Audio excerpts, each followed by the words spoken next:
राधा स्वामी जी, यह साखी एक भाई की है, जो भाई ब्यास जाकर बहुत सेवा किया करता था और वह भाई ब्यास से ही कुछ किलोमीटर दूर उस भाई का एक गांव था। उस गांव से हर 15 दिन में, कभी हफ्ते में सेवा जाया करती थी और जब भी सेवा जाया करती थी तो वह भाई भी जरूर उस जत्थे में जाया करता था। उस भाई की सेवा भी बहुत थी और भजन सिमरन भी बहुत था। एक बार वह भाई जब सेवा के लिए गया तो अपनी सेवा कर रहा था, तो उस भाई के सेवा करते करते हाथ की उंगली पर एक चुभन सी उस भाई को महसूस हुई। तो उसने देखा कि मेरे हाथ पर ऐसे लगा है कि कोई चीज चुभ कर निकल गई है। जब आसपास वहां पर देखा तो वहां पर ऐसा कुछ भी नहीं। तो उस भाई ने क्या सोचा कि होगा कोई कुछ वैसे ही कोई कांटा वगैरह होगा या कोई लकड़ी वगैरह होगी जो मेरे हाथ पर चुभकर निकल गई है। तो उस भाई ने बिना गौर किए अपनी सेवा करता रहा। कुछ दिन उस भाई ने वहां पर सेवा की। सेवा के बाद जब वह भाई घर वापस आया तो उस भाई के हाथ में और उंगली में दर्द होने लगा। जब उस भाई ने अपनी उंगली को देखा तो वह नीले कलर की होनी शुरू हो गई। अब उस भाई ने सोचा कि पता नहीं यह नीले कलर की क्यों हो गई है। तो उस भाई के मन में तभी एक बात आई कि जब मैं सेवा कर रहा था तो वहां पर ही कुछ चुभन सी हुई थी, शायद कोई कांटा चुभ गया हो, उसी की वजह से ऐसा हो गया होगा। उस भाई ने पास में ही उस भाई के मेडिकल था तो वहां पर गया, मेडिकल वाले को हाथ दिखाया तो उन्होंने कहा कि कोई दिक्कत वाली बात नहीं है, आप यह दवाई ले जाओ और खाओ, ठीक हो जाओ। अब वह भाई वहां से दवाई लेकर घर आ गया। 1-2 दिन दवाई खाता रहा, लेकिन दवाई खाते खाते ही उस भाई का जो हाथ था वह बहुत ज़्यादा दर्द होने लगा और स्वेलिंग आने लगी, सूज गई। जब उस भाई का हाथ सूज गया तो वह भाई बड़ा चिंतित हो गया कि यह क्या हो गया है मेरे हाथ को, यह तो बिल्कुल भी काम नहीं कर रहा। अब वह भाई किसी अच्छे डॉक्टर के पास गया। जब किसी डॉक्टर के पास गया तो डॉक्टर ने देखा हाथ को बड़े अच्छे से, तो उस डॉक्टर को ऐसा लगा कि जैसे इसमें कोई चीज, कोई जहरीला कीड़ा किसी चीज ने काटा हो। तो अब वह जो डॉक्टर था उस भाई से पूछने लगा कि भाई आपको क्या कुछ हुआ है। तो उस भाई ने बताया कि मैं ऐसे ऐसे सेवा पर गया था तो वहाँ पर मुझे डॉक्टर साहब कुछ दिखा तो है नहीं, लेकिन वहाँ पर एक मुझे चुभन सी महसूस हुई थी। तो मैंने इतना गौर किया नहीं, मैंने तो घर पर आकर देखा तो मेरी उंगली नीली हो गई थी, तो मैंने मेडिकल से लेके दवाई खा ली।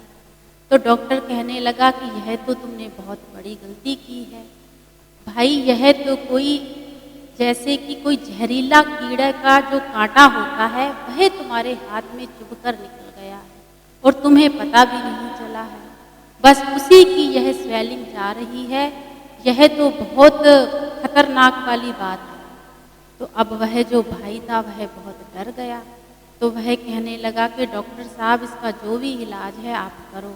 तो उन्होंने कहा कि चलो अभी हम इसकी अच्छे से आपको ट्रीटमेंट करते हैं, दवाई वगैरह देते हैं, 1-2 दिन देखो, क्या पता ठीक हो जाए। डॉक्टर ने भी उस भाई को दवाई दे दी। दवाई खाते खाते ही जब भाई को 2 दिन हो गए तो वह जो स्वेलिंग थी वह धीरे धीरे कंधे की ओर बढ़ती शुरू हो गई। जब कंधे पर वह स्वेलिंग हो गई, हाथ पूरा सूज गया और उसमें पस भरनी शुरू हो गई। जब ऐसा हो गया तो अब वह भाई बहुत ज़्यादा डर गया कि यह तो बहुत काम खराब हो गया है, अब मैं करूं तो करूं क्या। फिर वह भाई डॉक्टर के पास गया।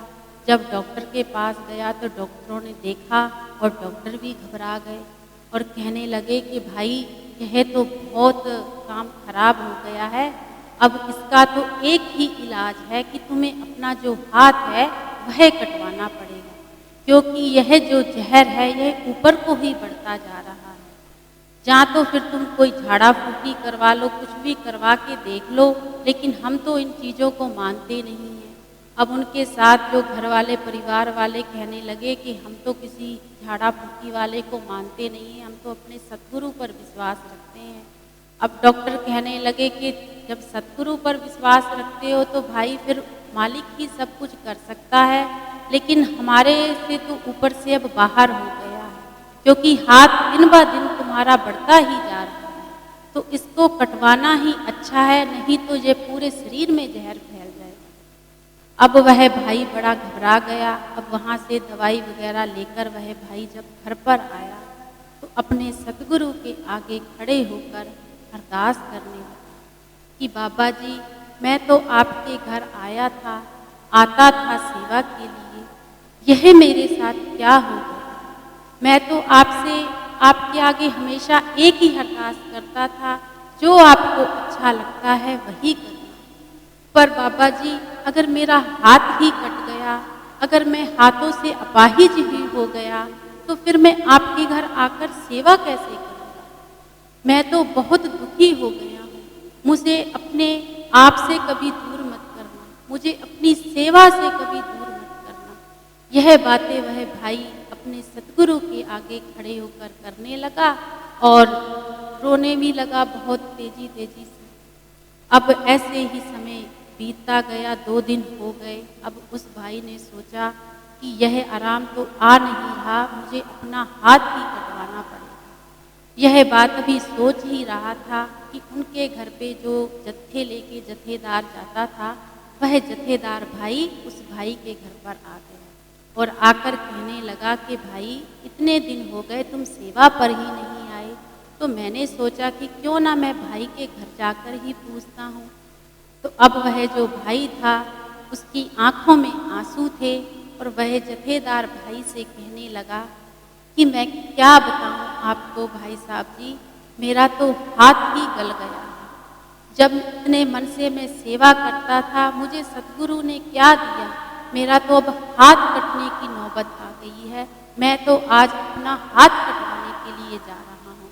जब यह बात उस भाई ने उस सत्संगी भाई से कही, जत्थेदार से कही, उस भाई की आंखों में भी आंसू आ गए कि भाई, यह तो बहुत दुख की बात है, तुम तो इतनी सेवा करते थे, पर ऐसे तुम दुखी मत हो, मालिक कुछ ना कुछ जरूर अच्छा ही करते हैं, तुम ऐसे मत घबराओ। मैं तो तुम्हें यही कहता हूँ, अपने मालिक पर पूरा विश्वास रखो, जब ठीक हो जाओगे तब सेवा पर आ जाना। मैं अब चलता हूँ। और भी बहुत सी बातें जत्थेदार ने कही। जब जत्थेदार ने यह बातें कही तो उस भाई के मन में कहीं ना कहीं बातें घर कर। अब वह भाई फिर से अपने सतगुरु के आगे जाकर खड़ा हो गया और कहने लगा कि बाबा जी, मेरे घर में सत्संगी भाई आया था और वह सेवा के लिए कह के गया है, और उधर आज मेरी डॉक्टर के पास अपॉइंटमेंट भी है, वहाँ पर मुझे जाना है और अपना हाथ भी कटवाना है। अब वह भाई रो भी रहा था अपने सतगुरु के आगे। तो अब मेरे पास 2 रास्ते हैं, मुझे यह समझ में नहीं आ रहा कि मैं हाथ कटवाने के लिए जाऊं कि सेवा पर जाऊं। पर सबसे पहले मैं सेवा पर आऊँगा, चाहे मुझसे सेवा हो चाहे ना हो, क्योंकि हाथ तो कटना ही कटना है। इससे पहले मैं एक बार और सेवा कर लेता हूँ। अब वह भाई अपने गुरु जी के आगे अरदास करके उस भाई जत्थेदार के घर पहुँच गया और जाकर कहने लगा कि भाई साहब जी, मैं भी जाऊँगा सेवा पे। जत्थेदार भाई कहने लगा कि नहीं भाई, तुम सेवा पर नहीं जा सकते हो, तुम्हारे हाथ की बहुत बुरी हालत है, ऐसे हाथ को लेकर हम तुम्हें कैसे लेके जा सकते हैं, वहाँ पर तो सेवा भी नहीं करने देंगे, आप अपना ट्रीटमेंट कराओ। तो वह भाई की आंखों में फिर से आंसू आ गए और कहने लगा कि जत्थेदार जी, जब मेरा हाथ ही नहीं रहेगा तो मैं सेवा क्या करूँगा, एक बार मैं सेवा करने के लिए जरूर जाऊँगा। अब वह जत्थेदार भाई कहने लगा ठीक है। अब वह जो सत्संगी भाई था वह भी सेवा के लिए चला गया। वहाँ पर जो तसले की सेवा हो रही थी तो उस भाई ने सोचा कि सेवा तो मुझसे कुछ होगी नहीं, एक हाथ से मैं जो तसला है वही उठा के सेव संगत को उठा उठा के उनके सिर पर रखता जाऊंगा। अब वहाँ पर जब तसले की सेवा हो रही थी तो वह भाई एक हाथ से ही तसले को हाथ लगाता था और उनके सिर पर रख देता था। अब ऐसे ही थोड़ा समय बीता कि वहाँ पर एक बुजुर्ग आए और वह बुजुर्ग से जो तसला था वह उठ नहीं रहा था। जब उठ नहीं रहा था तो उस भाई ने सोचा कि मैं क्यों ना दोनों हाथों से ही तसला सिर पर रख देता हूँ। अब जो बुजुर्ग आदमी थे वह कहने लगे कि बेटा तुम्हारा जो हाथ है वह बहुत खराब है, आप रहने दो, कोई दूसरा उठा देता है, आप आराम करो। तो वह सत्संगी भाई कहने लगा कि नहीं बुजुर्ग जी, यह तसला तो अब आपके सिर पर मैं ही रखूंगा। उस सत्संगी भाई ने क्या किया, दोनों हाथों से जो तसला था उस बुजुर्ग के सिर के ऊपर रख दिया।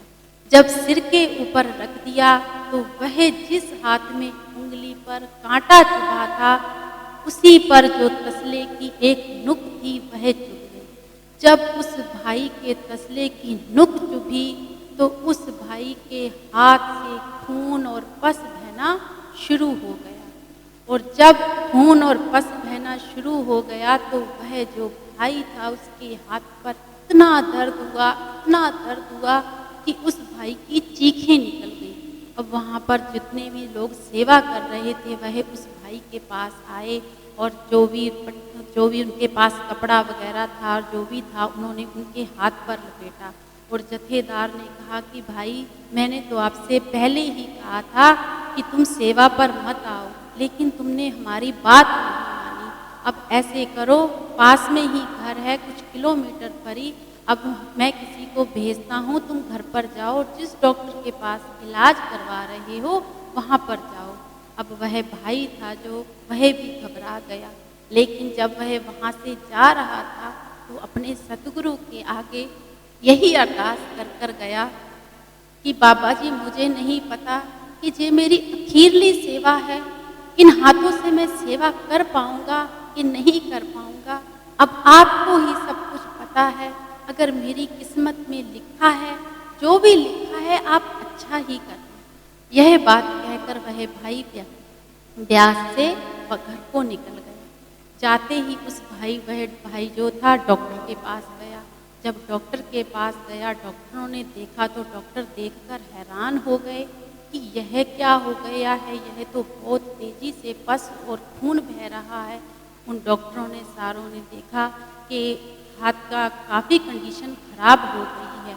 तो उस डॉक्टर ने कहा कि यह तो बहुत काम खराब हो गया है मेरे भाई, 3-4 दिन हो गए हैं तुम आज आ रहे हो, तुम्हारी तो अपॉइंटमेंट पहले की थी, तभी तुम्हारा हाथ कटना था।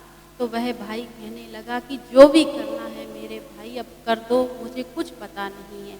तो डॉक्टरों ने कहा कि आज तो तुम्हारे हाथ की कंडीशन बहुत खराब हो रही है, पहले हम इसकी जो अब पस है अपने आप निकलनी शुरू हो गई है, यह बहुत अच्छी बात है, इसको हम दबा दबा के आज निकालते हैं, अगर यह कुछ राहत मिली तो कल को देखेंगे अब क्या होगा। अब डॉक्टरों ने क्या किया, जो उस भाई के हाथ में से खून और पस निकल रही थी वह वैसे ही बहुत बह चुकी थी। अब डॉक्टरों ने भी उसकी सफाई कर उसको जो भी पट्टी वगैरह थी वह कर दी और दवाई वगैरह दे दी। अब वह भाई घर पर आ गया। जब घर पर आया तो फिर बाबा जी के आगे अरदास करने लगा। बस यही अरदास कर रहा था कि जो मालिक आपको अच्छा लगे आप वही करना। अब वह भाई ने जब रात को दवाई खाई तो सुबह क्या देखता है कि जो कंधे तक उस भाई की स्वेलिंग हो गई थी वह भी बहुत कम हो गई थी और जो हाथ में दर्द हो रहा था बहुत ज़्यादा वह भी बहुत कम हो गया था।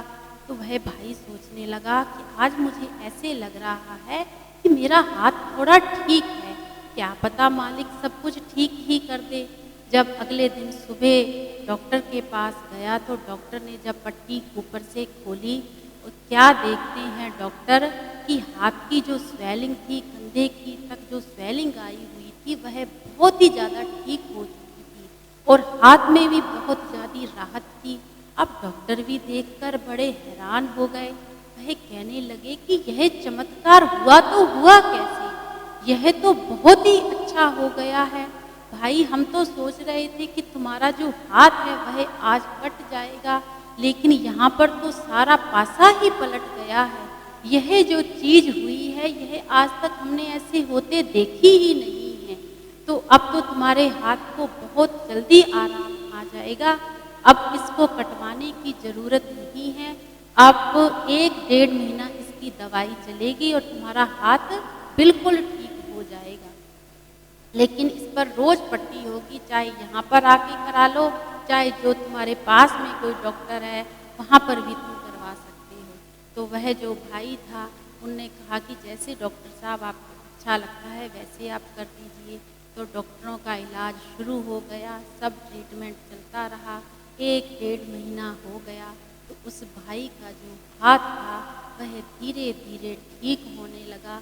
2 ढाई महीने में ही उस भाई का जो हाथ था वह बिल्कुल ठीक हो गया। जो जैसे पहले था वैसे ही हो गया। यह चीज़ देखकर डॉक्टर भी हैरान हो गए कि यह चमत्कार हुआ तो हुआ कैसे? अब मालिक जो करता है उसको ही पता होता है। लेकिन उस भाई ने फिर 2 ढाई महीने बाद अपनी सेवा शुरू कर दी। जब वह भाई सेवा पर गया, ब्यास पर गया सेवा करने के लिए, तो वहाँ पर ही वह भाई जब सेवा के लिए गया तो उस भाई की आंखों में आंसू आ गए और वह भाई सोचने लगा कि मैंने तो यह सोचा ही नहीं था कि दोबारा से मुझे यह मौका मिलेगा मेरे सतगुरु। मैंने तो सोचा था कि मेरे यह जो हाथ है यह कट जाएगा, मैं एक हाथ से क्या सेवा करूँगा, मेरा तो सारा कुछ ही बिखर गया था। लेकिन मालिक आपने तो सारा कुछ ही संवार दिया। जब वह भाई शाम को सेवा करके अपने सोने के लिए अपनी सराय में गया, जब वह भाई सो रहा था तो क्या देखता है कि सतगुरु आए हैं और सतगुरु मुस्कुरा रहे हैं और वह अपने बच्चे से कह रहे हैं कि बेटा यह तो मालिक ने सूली की सूल बनाई है, यह तो तुम्हारे एक हाथ को कष्ट हुआ है, यहाँ तो तुम्हारे दोनों हाथ ही नहीं रहे थे, अपाहिज हो जाना था। लेकिन तुमने शुरू से मालिक के घर में सेवा की है और जो सेवा दिल से की है और जो तुम्हारे सेवा करने के भाव थे वह मालिक सब जानता था, बस उसी का ही यह फल तुम्हें मिला है। जब उस भाई ने आंखें खोली तो वहाँ पर कुछ भी नहीं था। तब उस भाई को एहसास हुआ कि मेरे साथ तो ऐसे होना था। तो तब यह बात उस भाई ने अपने जथेदार भाई को बताई कि भाई मेरे तो सपने में सतगुरु मुझे सब कुछ बता गए हैं कि मेरे साथ क्या होना था। तब जथेदार भाई ने कहा कि भाई मैंने तो तुम्हें जिस दिन तुम्हारे हाथ को देखने के लिए कहा था, मैंने उसी दिन तुमसे यह बात कही थी कि कोई ना कोई जरूर राज छिपा होता है। ऐसा नहीं है कि हम सेवा करते हैं तो हम पर कोई कष्ट नहीं आएगा, जब कष्ट नहीं आता लेकिन मालिक उसकी सूली की सूल जरूर बनाते। ऐसे होते हैं हमारे सतगुरु और ऐसी होती है सेवा का फल। जब भी हम सेवा करते हैं इन दोनों हाथों से तो उसका कर्ज मालिक बिल्कुल भी नहीं रखते, लेकिन वह जो सेवा होती है वह निस्वार्थ होनी चाहिए। उसमें कोई चाहत नहीं होनी चाहिए कि आज हम यह सेवा कर रहे हैं तो इसका हमें यह फल मिल जाए। फल हमें क्या मिलेगा, कब मिलेगा, वह मालिक को पता है, क्योंकि वह जो मालिक है वह बहुत दयावान है। तो सेवा के साथ हमें भजन सिमरन भी अपना पूरा करना चाहिए। उस भाई की अकेली सेवा ही नहीं थी, उस भाई का 2.5 घंटे से ज़्यादा भजन सिमरन भी था। जब भजन सिमरन भी पूरा होगा, सेवा भी हमारी निस्वार्थ होगी, तो मालिक सूली की सूल क्यों नहीं बनाएंगे। मालिक सब कुछ संवारते हैं अपने बच्चों का, तो हमें मालिक का शुक्राना करना चाहिए। ऐसी साखी सुनकर हमारे मन में एक वैराग आता है और जो हमारे सतगुरु पर एक विश्वास है ना, वह और गहरा होता है। और बहुत ही खुशकिस्मत लोग होते हैं, ऐसे कुछ ही लोग होते हैं जिनके साथ ऐसे चमत्कार होते हैं। वह मालिक को पता है कि वह चमत्कार उसने किसके साथ करना है और कैसे होना है। तो ऐसे हमें भी बनना चाहिए। राधा स्वामी।